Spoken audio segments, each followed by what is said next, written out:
Welcome to the Tuesday edition of Juan's World, and I'm back in my kitchen, as you can see, because I am going to prepare, as promised, ragù alla bolognese. Now, there is a big difference between ragù as it's made in Bologna and bolognese sauce as it's made in the UK and the United States. They can look sort of similar because they're both meat sauces based on tomatoes, but they're not the same at all. The ragù alla bolognese usually has two, possibly three meats: pork, beef and veal. I'm going to just make one with pork and beef today because I can't get any veal in Cambodia. The meat much more dominant than the tomatoes. The tomatoes are there, of course, but they are the secondary players. And you can use a sofrito or a battuto, as I showed you last time when I made the meat sauce. I'll get into all of that as things go. I want to give you a couple of cautions here. One of them is that this is a complicated recipe, and so some of it is video, some of it stills with voiceover from me, and the proportions, the weights and measures are not very precise, but I can make them more precise. I tend to cook by throwing things in the pot, as a lot of Italians do, and just kind of measuring by eye. But I can give you a reasonable set of measures. And also, there are a few things that I missed out when I was listing my ingredients, which I will give you all at the end, complete. For example, I forgot as I was listing them that you need tomato paste and that you also need milk. Although I don't use milk, I use cream. I use a lot less cream than milk, but it's the same idea. So this sauce has a lot more going for it than a basic meat sauce. And the last thing is that in Bologna, they almost never actually serve ragù with spaghetti. They use it for a lot of other things, mostly flat noodles or some kind of flat pasta, because there's an important fact that people just tend to overlook, that different shapes of pasta are good for different kinds of sauces. Like shells, for example, will hold a lot more sauce inside the shell than, let's say, a farfalle. Like a bow tie. The flatter ones will not have as much sauce on them, and so the pasta to sauce ratio can be quite different. So you use a different kind of pasta for a different kind of sauce. And now in Bologna, they do not call their sauce bolognese usually, because it's our sauce. It's like calling Bermuda shorts in Bermuda. They don't call them Bermuda shorts, they call them shorts. They don't call it Chinese food in China, they call it food. I mean, they may call it some kind of regional variety. So they don't call it bolognese sauce, but outsiders will refer to ragù, which is the only word that they use in Bologna. They'll call it ragù alla bolognese. That is ragù in the style of Bologna. And there are a lot of different varieties. This is one that I learned from a person who comes from Bologna, a cook. But there are a lot of different cooks in Bologna, and they make their ragù in different ways, but mostly it's the same. That is, they mostly do not want herbs and spices in their ragù. They want it to be meat, basically, and tomatoes, and that's it. with the sofrito or the battuto of onions, carrots and celery, forming additional aromas, savors to the sauce. They don't want oregano, they don't want basil, maybe black pepper, and some will add garlic. And I'm going to add garlic today to my battuto. And I'm going to show you the difference between a battuto, which I made today, and a sofrito, which I made last time. I'm also going to apologize for the sound quality during some of the cooking, because I wasn't using a proper microphone as I am now, which is attached to my body. I was using the one on the camera, and so the camera was picking up not only me talking, but the cooking sounds as well, which is a good ambience, I suppose, but it makes it a little hard to hear me. I might think about adding subtitles, but probably won't. But let's get going with ragù alla bolognese.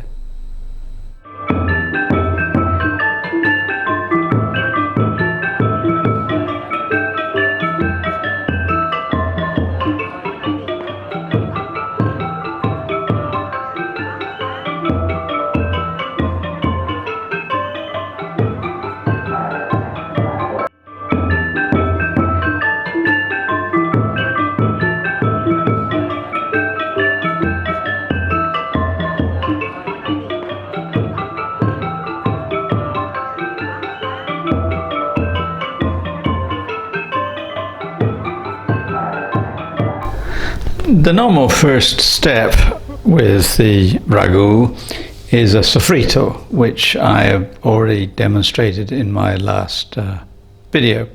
It's a mix of diced up onions, carrots and celery. But you can also use what's called a battuto. Sofrito, as I explained in the last video, means it's like sobre, under frito, fried, or like gently sauteed. And battuto means beaten. Well, when you make ragù alla bolognese, you normally will start with pancetta. And pancetta is the Italian version of bacon. And you cube that up and try out the fat, and then you add the sofrito and saute it gently and so forth.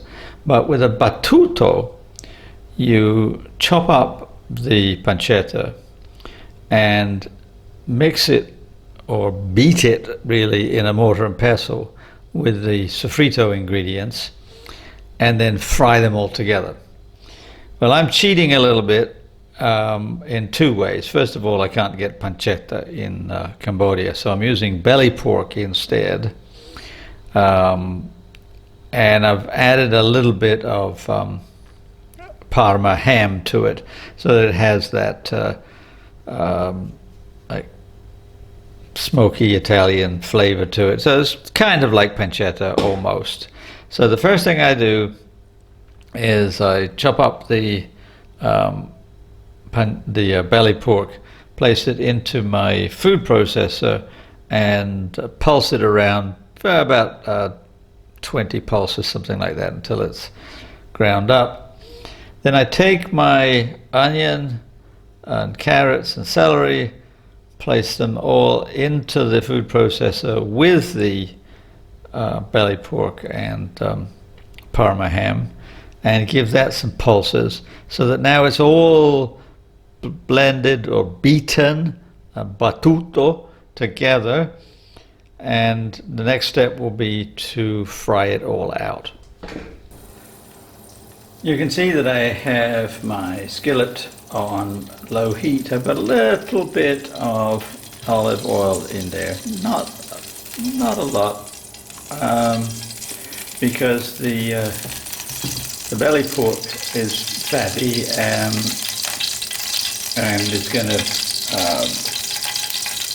help in the frying process. Now I'm just going to dump my battuto into the olive oil.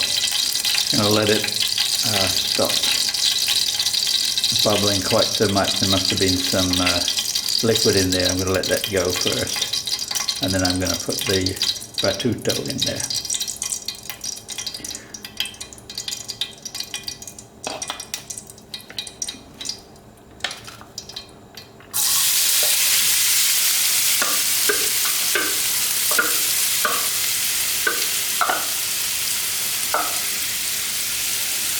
Alright, you can see it's all in, and I'm going to spread it around to try to keep the heat even on it, and I'm just going to let that saute away for about, I don't know, 5 or 10 minutes, we'll see. I need to get everything softened and integrated, and then it's going to go into my big pot where I have some light stock just simmering, and we're going to go from there. So it's been sauteing for about 10-12 minutes. It's about ready, so I'm now going to put it into my stock. And here's the battuto in the stock. I'm getting ready to simmer it, and meanwhile I've cleaned the skillet out, and I'm going to put in a meat mixture. Traditionally it would be beef, pork and veal. Can't get any veal, so mine is just a mixture of beef and pork. The next step is I'm going to brown off the meat and put it into the stock with the battuto. Now I've got my skillet on high heat. I've added a little bit more extra virgin olive oil, and you remember that when I'm cooking Italian I have a tendency to use extra virgin olive oil as my oil of choice for sauteing. That's 250 grams of pork.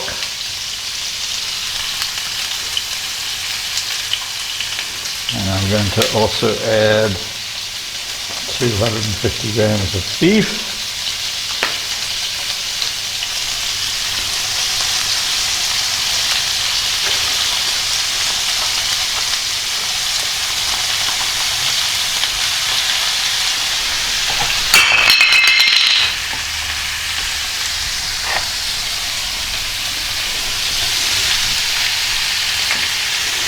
Now I'm going to just brown this off. Make sure that it's broken up well.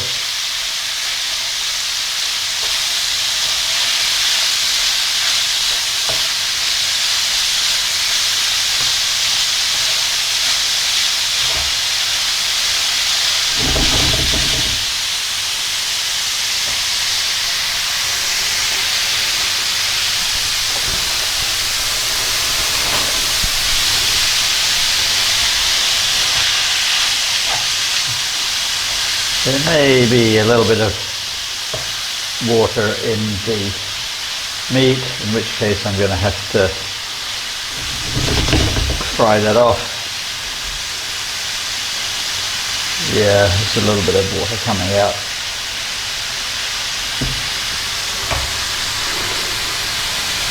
I'll fry that off and then brown the meat. So it takes a few minutes to get the water all boiled off, and it's now pretty much boiled off, and I'm able to get back to browning the meat.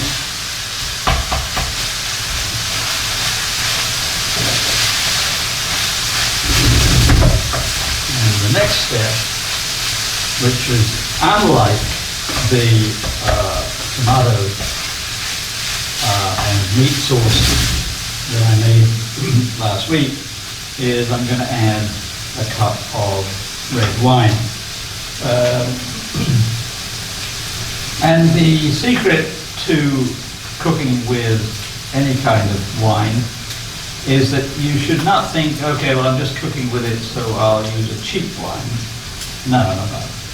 Cook with a wine that you would agree to drink, not just some cheap plonk that you happen to have knocking around. Doesn't mean you have to use the absolute best, but use a decent wine. And of course you can use an Italian red wine. As it happens, I'm using a Merlot just because that's what's available to me in Cambodia. I don't have a lot of Italian wines here. I would use Chianti if I could. So a cup of red wine. And you want to boil fairly vigorously because you want to boil off the alcohol and just leave the aromas.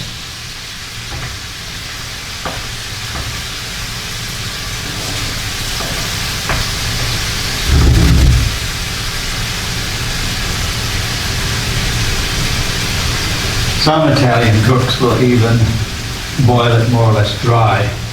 I'm not going to be quite that fastidious, but I am going to just make sure that the alcohol has all been boiled off and that the aromatics remain. And then I'm going to put this into my pot. Now we're almost done. I've put the beef with the pork and red wine into the pot with the battuto and some stock. Now I'm going to bring it to a slow simmer and I'm going to add tomatoes. And the same as last time, that is canned Italian tomatoes. I'm going to add about maybe 3/4 of a liter. I'll put all of the ingredients into a crawl at some point so that you can see, but this is the final step, and then the next step is, of course, to simmer for about 4 hours. Now here you can see the kind of tomatoes that I use for my sauces. In Italian it's called passata di pomodoro. It's a crushed up, canned or bottled tomatoes. And I forgot tomato paste in my original ingredient list when I said it at the outset, but here it is. And here's my ingredient list in general. So you have it all complete. Not exactly the weights and measures that I actually use, but close enough. And you'll figure it out when you start experimenting. So now here's the sauce bubbling away, 3, 4, maybe 5 hours. Usually I'll refrigerate it overnight and then come back and cook some pasta. And as I mentioned at the outset, the best pasta for ragú alla bolognese is some kind of flat pasta. And here I'm using some bow ties. And you will notice that the sauce is really meaty. It does have tomatoes in it, obviously, but it's mostly meat. And that's how they like it in Bologna. And so that's the difference between the US and UK version of spag bol or spaghetti bolognese and what they actually do in Bologna. I'm not going to go off on a big rant about what's authentic and what's not authentic. It's a matter of what you like. But this is just happens to be how it's made in Bologna. So please tell your friends about my videos. Please like, please subscribe. And I'm going to come back on Tuesday with another recipe. I'm going to talk about roasting chicken, again, as a way of instructing my son as much as anything else. But you'll get to see me roasting at high temperatures. And meanwhile, have a wonderful week.